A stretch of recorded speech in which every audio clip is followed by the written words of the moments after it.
আজ এমন কি হলো যেটার জন্য দোকান আমাকে তাড়াতাড়ি বন্ধ করে দিতে হলো? গুড মর্নিং সবাইকে। সকাল সকাল বাইকের চাবি নিয়ে বেরিয়ে পড়েছি মাংস আনতে যাওয়ার জন্য। তাই আমার ফুলকুমড়িকে ফটাফট বার করে ফুলকুমড়িকে নিয়ে চলে গেলাম শিখগঞ্জের উদ্দেশ্যে। মাংস দোকানে বসতে না বসে আমার জন্য স্পেশাল চা চলে এলো। নিজেদের লোক হওয়ার কারণে কাকু আমাকে না আগে ছেড়ে কাকু অন্য লোকেদের আগে যাচ্ছে। তারপর মাংস নিয়ে এই সুন্দর পরিবেশটা দেখতে দেখতে আমি চলে গেলাম আমার দোকানের দিকে। ঠিক বলতে এটা আমার দোকান না, এটাও আমার ঘর। হয়তো আমি আমার ঘরের দিয়ে এখানেই বেশি থাকি। সব জিনিসপত্র নিয়ে চলে এসেছি, চলো ঝটফট আমি কাটাকুটি শুরু করে দিই। এর জন্য যা যা কাটাকুটি লাগে না, সুপের জন্য সব কাটা হয়ে গেছে।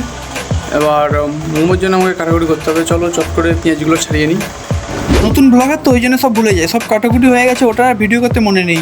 চলো চটপট মাংসটা বেছে ফেলি, মাংস আর হাতটাকে আলাদা করে দিই। সব কিছু রেডি করে আমি আমার ফুলকুমারীকে নিয়ে ঘরের উদ্দেশ্যে বেরিয়ে পড়েছি। ঘর চলে এসেছি, চলো ঝটপট স্নান করে বেরিয়ে পড়ি দোকানের উদ্দেশ্যে রওনা দেওয়ার জন্য। তাড়াতাড়ি করে বাড়ি থেকে চান করে খেয়ে বেরিয়ে পড়েছি দোকানে যাওয়ার জন্য। চলো চটপট দোকানে চলে যাই। দোকানে চলে এসেছি, চলো চটপট করে দোকানে সবকিছু রেডি করে নিই। এটা স্যুপের জন্য পেঁয়াজ, গাজর, বাঁধাকপি, মাংস রেডি করছি। চলো চটপট করে স্যুপের গামলিয়ে সবকিছু তুলে স্যুপটা বসিয়ে দিই। অনেকগুলো বেলা হয়ে গেছে, চলো চটপট বেলাগুলো মুড়তে শুরু করে দিই। এইভাবে একটা একটা করে তাড়াতাড়ি করে সবগুলো মুড়ে নিই। চলো অনেকগুলো মুড়ার পরে এবার আমি মোমোগুলো সাজাতে শুরু করে দিয়েছি।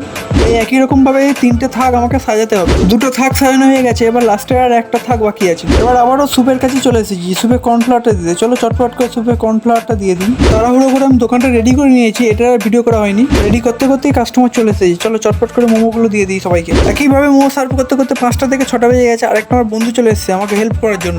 বাজে কটা তোমরা দেখাচ্ছি। চলো এখন বাজে 6:56। দোকানে সবই শেষ হয়ে গেছে, দোকানে তো কুছোচ্ছি। আর এদিকে এরা বসে বসে এখনও খাচ্ছে। দু প্লেট অর্ডার আছে, 5:30 আসবে, এই জন্যই বসে আছি, নাহলে দোকানটা গুছিয়েই নিতাম। বসে আছি, যে হাতটা নিয়ে খাচ্ছে। এই যে আমার লাস্টে একটা কাজই বাকি থাকে, প্লেটগুলো চটপট করে আমি মুছে নিচ্ছি। গুছানো কমপ্লিট। এই যে 7টা সবে বাজে, দোকান গুছানো হয়ে গেছে। অনেক কাস্টমার ফিরে যাচ্ছে, খুবই খারাপ লাগছে। চলো আমি এবার বাড়ি যাই। আজকের জন্য সবাইকে টাটা বাই বাই, দেখা হচ্ছে নেক্সট কোনো ব্লগে।